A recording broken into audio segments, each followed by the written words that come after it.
On this episode of Travelogue, we'll be heading just outside of Taipei to the plethora of quaint little villages located there. We'll be making and letting off our very own red lanterns in Shifen, nibbling some local snacks in Jiufen, and just generally strolling around at our very own pace, whilst getting our hands dirty at the home of pottery in Yingge. So enjoy.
Hi, I'm Mark Edwards.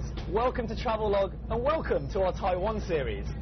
I finally managed to rip myself away from the wonderful grasp that Taipei had on me. And in this episode, we're going to try and bring it down just a little bit. As you know, some of the major cities can sometimes be a little bit too hectic, a little bit too many people.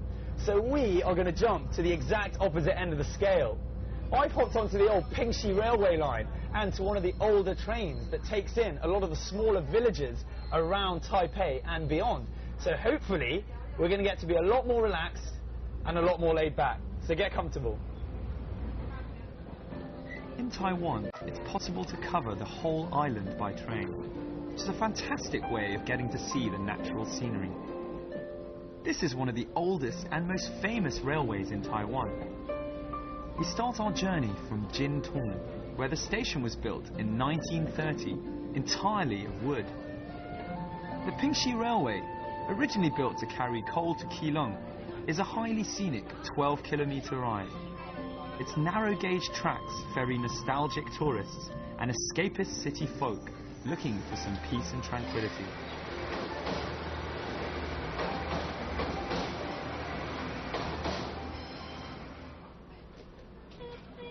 Next stop, the village that lends its name to the railway, Pingxi. A mass migration of the younger generations to the cities has left villages like Pingxi populated by the very young and the not quite so young, which means the pace of life is unhurried. So I've hopped off the train at Pingxi and I'm in the centre of the little town. One of the things I love about that railway line is you can really get on and off the train at all the different little villages, and you feel so far away from the sprawling city of Taipei. I'm right here and I'm experiencing the local culture, their traditional, like what they do just in everyday life. And it's so quiet. There's very, very few people. It's just two main roads, this one here and this one there, and I'm going to go there and have a look. With its semi-deserted streets, Pingxi is refreshingly quiet. It's not difficult to find your bearings here, since there are just those two main streets. The lifestyle is traditional, and the shops reflect this. Pingxi is the only township in Taiwan not to have a single major supermarket. Hence the presence of such a variety of local shops. Ancient trinkets, old farming tools and handmade cloth make you feel like you've travelled back in time half a century.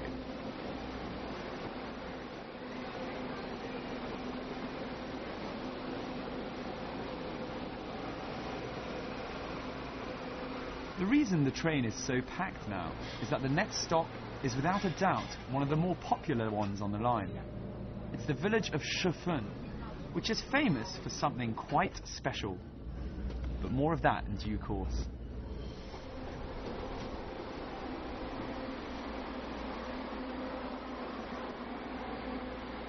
Pop your head into the local control centre, manned by the friendly train people, and you'll get quite a surprise. It's as if nothing has changed for decades. I guess the railway and the village are pretty well everything a train enthusiast could dream of. So I've arrived at Shifeng train station, and here is the Shifeng train station gift shop. And I've been told that the thing to do is to grab one of these, which is an old school ticket, and it's also a postcard. And to explain, Shifeng means 10 minutes or very. And here we've got the character Xinfu, which means happiness. So you're basically sending a ticket to someone's happiness. Do you get where I'm going with this? So you send this to one of your friends as an auspicious wish to wish them good luck and happiness. If you decide to spend a day taking in the villages around Taipei, let me give you one piece of advice. Throw away your itineraries, timetables, and anything else designed to keep you to a schedule. Just take it easy, send off a postcard or two, or just buy a few souvenirs. Here, it's all about doing things at your own pace. The villages are small, tiny in some cases, but that just adds to the charm. Shifeng is slightly more upmarket than some of the other villages, so it might be a good choice to spend the night if you want your village hopping to last more than just a day. And why not? Simply take your time strolling around, enjoying what is in more ways than one, a timeless experience.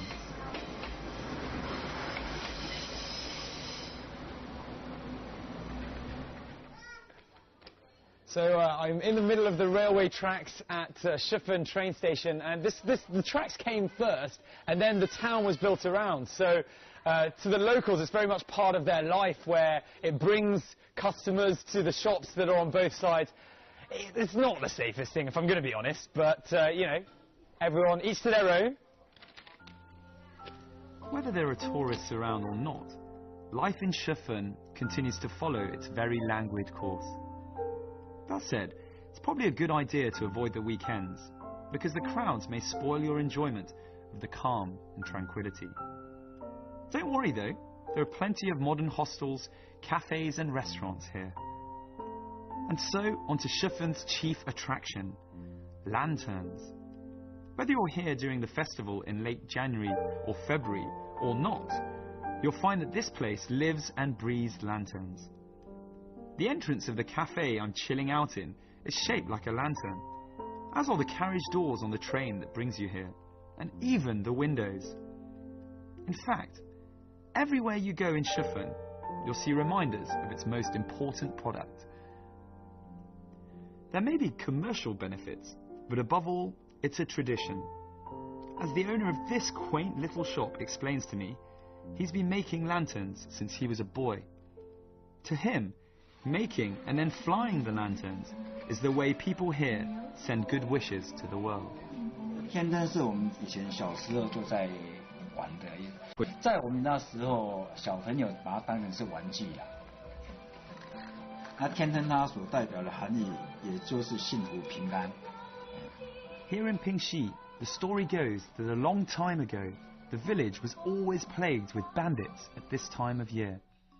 So the villagers would retreat to the valleys, leaving only the strongest menfolk behind. They would release lanterns into the air when the coast was clear.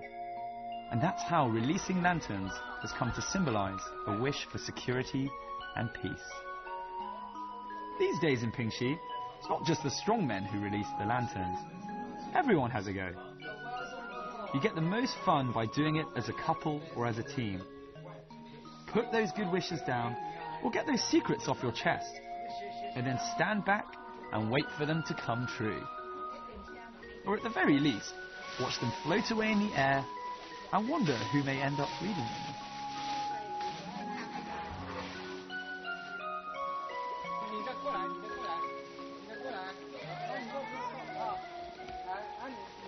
So we're getting all of the lanterns lit right now. Normally speaking, it's on the 15th of January that the lanterns are lit, but we don't let little things get us down. Let's not get bogged down. Let's get all of the lanterns up. I've even got a little shout to the little one. Ready? Go!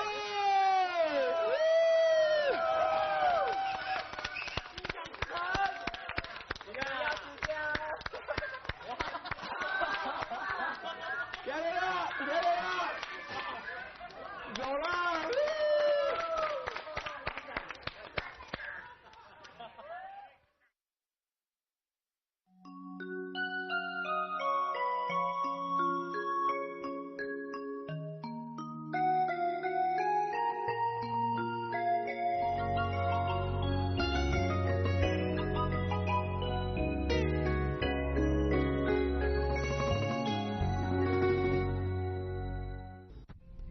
The whole train route is picturesque, but you get the scenic beauty full frontal when you head to Jingguashi.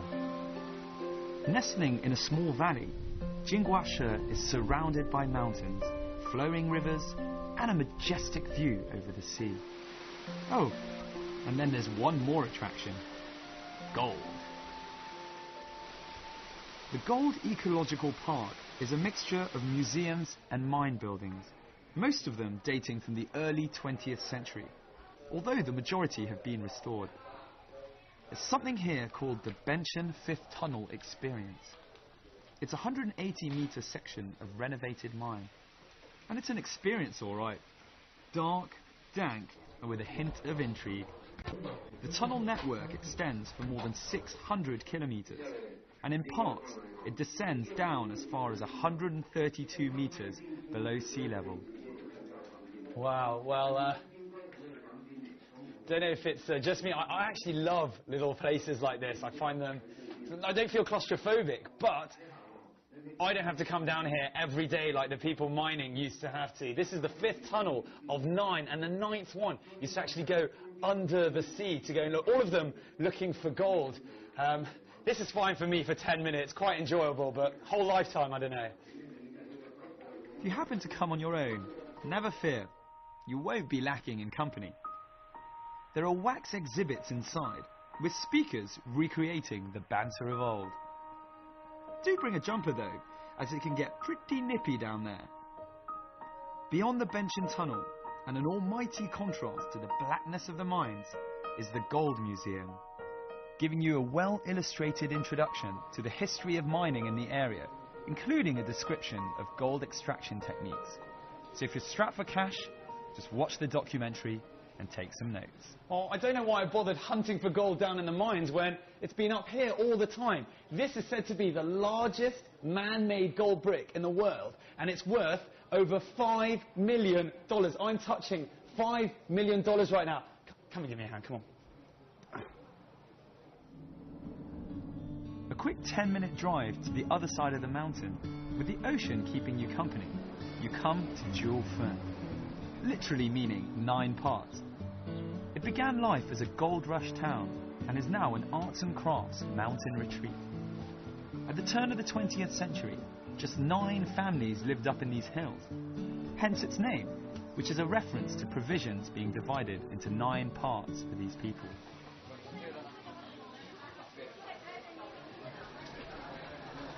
We're on the old street in Jiufen, Laojie.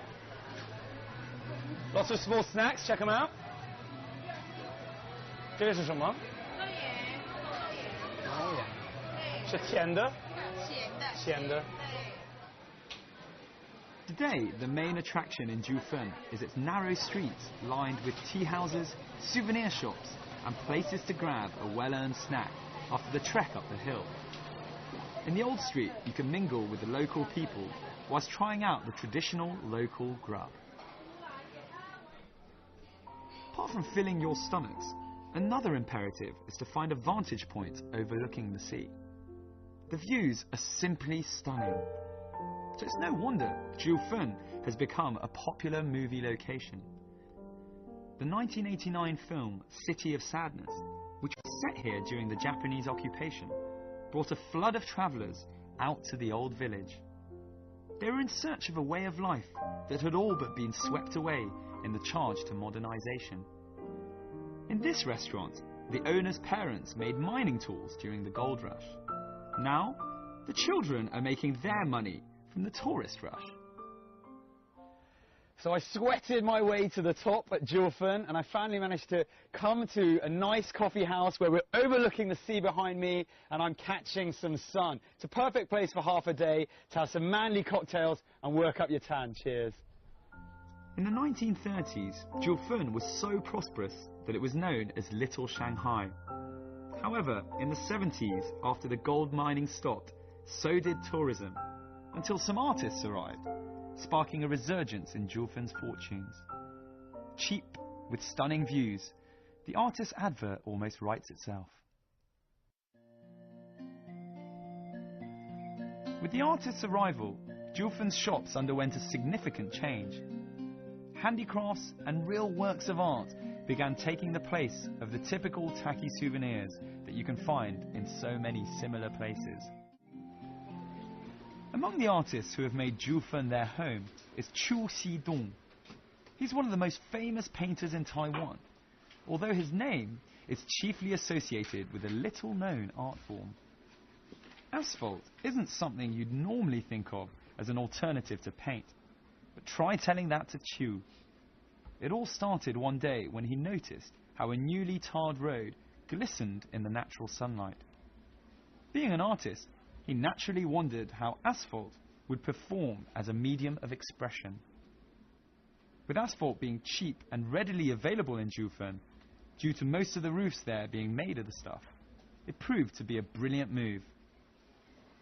You really need to see it firsthand so you can experience the skill of every movement.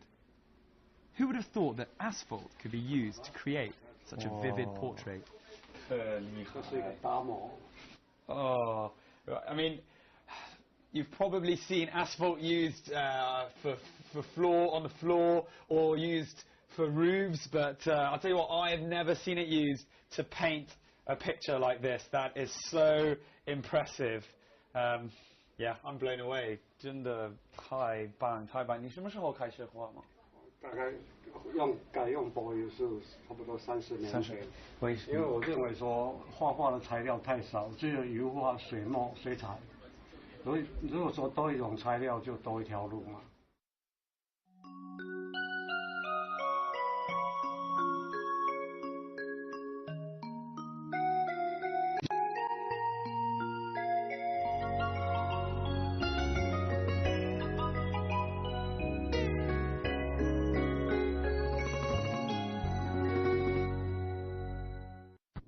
Next stop is about an hour's drive from Taipei heading southwest. It's a town called Yingge, and if Pink Xi is all about lanterns, then this place is all about something quite different. So I popped on down to Yingge, which I'm told is the ceramics capital of Taiwan. And what better place to start than at the Yingge Ceramics Museum? Yingge means singing parrot in Chinese. The name's thought to refer to the bird-shaped rock at the town centre. But the town is best known today as Taiwan's premier ceramics manufacturing centre.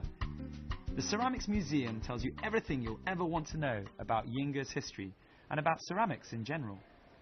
So I feel quite lucky that my visit to the Yingge Ceramics Museum happens to have coincided with a very special exhibition called the Creativity Awards. Now, that seems to be a recurring theme in a lot of the places I've visited so far in Taiwan. In this instance, the ceramics are highlighting a lot of the environmental issues that we're facing today. So it's a feast for the eyes and gets the old brain working a little bit. It's not just pots and pans at the museum. This stylish building and its contents present you with a real cerebral challenge. Here, ceramics are an art form that make you think. It's definitely modern and it's definitely creative. But don't overheat your brain trying to work out what everything is. You're much better off just letting yourself be blown away by the craftsmanship. Shops line the pedestrian-only Old Pottery Street, selling everything from simple earthenware to the finest porcelain, from ordinary teapots to delicate figurines.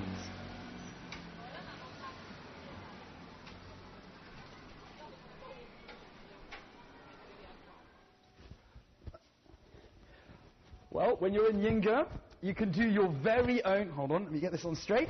You can do your very own pottery. And firstly, I'd like to warn you that I am shockingly bad at anything that involves art whatsoever, but I shall embarrass myself for your enjoyment. Ni hao. Yingge really is a pottery lover's paradise. Some of the factories offer tours which give you the opportunity to witness how muddy clay is transformed into a beautifully painted Chinese vase that wouldn't have looked out of place at the Ming or Qing court. There's also a chance to have a go yourself. No doubt the result would look out of place at court, but that can't take away from your sense of fulfillment. The teachers here are all volunteers who do this as a hobby. My modern-day Picasso is, funnily enough, a senior manager with a large American corporation. This factory-cum-workshop has over 80 years of history, and the owner very kindly shows me how porcelain used to be made. Many of the same techniques are still in use today. It all started when the Hakka people arrived here in 1684, and they began planting tea. But with the discovery of the fine clay in the surrounding mountains, Yingge was changed forever. Yingge was actually the first place in Taiwan where ceramics were produced. Around 200 years ago, this tiny town was the biggest exporter of ceramics on the whole island. Almost all the shops here started out as kilns. You can still see some of the old chimneys standing proud, though they're no longer in use. Around 200 kilometers southwest of Taipei, you'll find Lugang, and we head straight to the Longshan Temple for some culture. It's one of the most famous and also one of the oldest Buddhist temples in Taiwan. It's noted in particular for its exquisite wood carvings.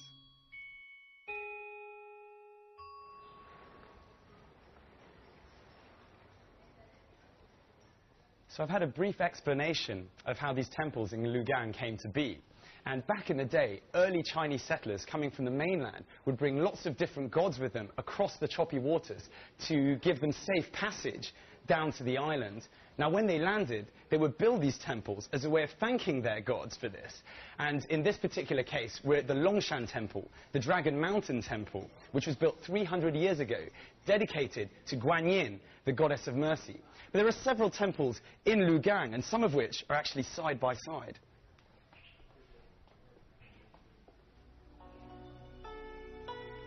It has recently undergone a major restoration, but we're assured that the work placed specific importance on keeping the original appearance.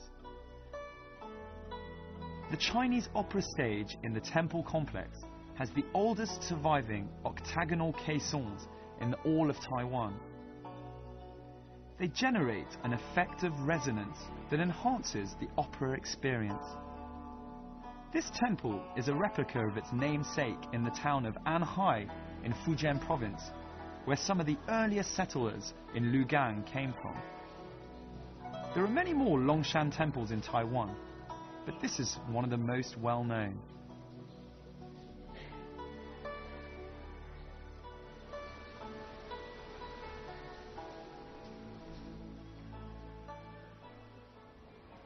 So I'm just enjoying a stroll down the oldest street in the whole of Lugang.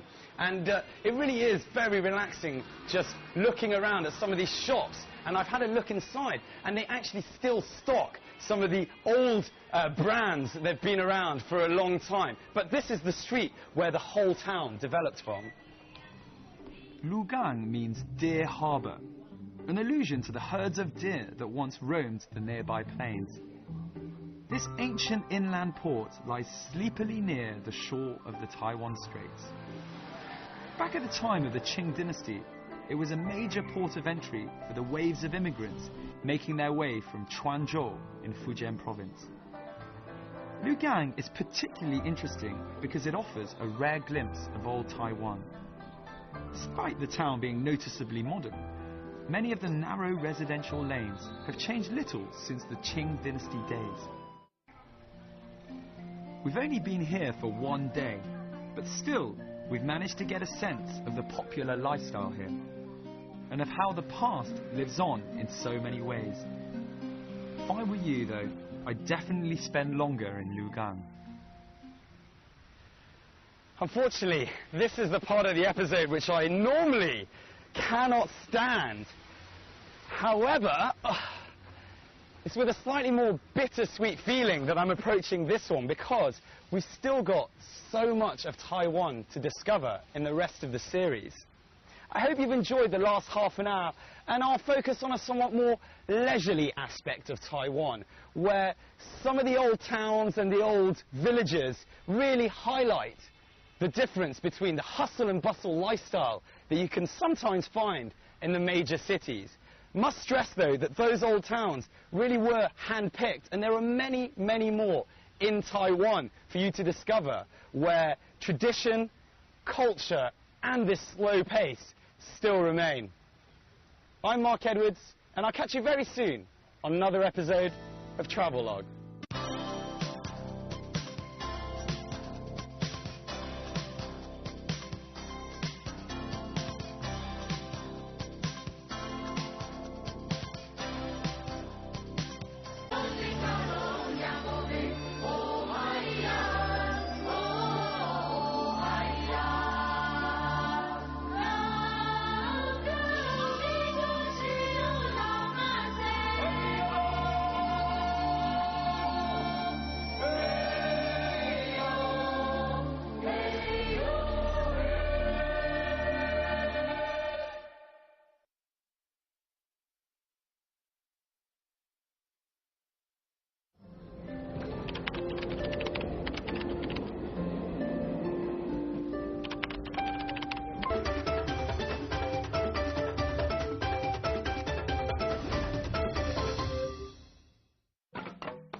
On this episode of Travelogue, we'll be heading just outside of Taipei to the plethora of quaint little villages located there. We'll be making and letting off our very own red lanterns in Shifen, nibbling some local snacks in Jiufen, and just generally strolling around at our very own pace, whilst getting our hands dirty at the home of pottery in Yingge. So enjoy.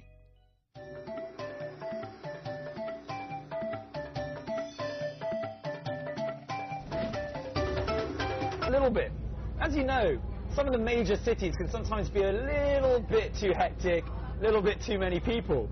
So we are going to jump to the exact opposite end of the scale. I've hopped onto the old Pingxi railway line and to one of the older trains that takes in a lot of the smaller villages around Taipei and beyond. So hopefully we're going to get to be a lot more relaxed and a lot more laid back. So get comfortable. In Taiwan, it's possible to cover the whole island by train, which is a fantastic way of getting to see the natural scenery. This is one of the oldest and most famous.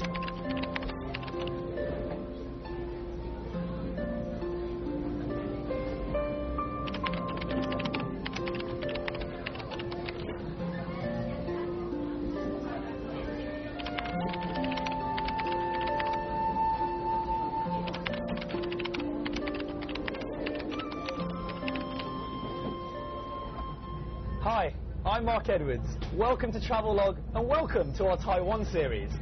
I finally managed to rip myself away from the wonderful grasp that Taipei had on me. And in this episode, we're going to try and bring it down just a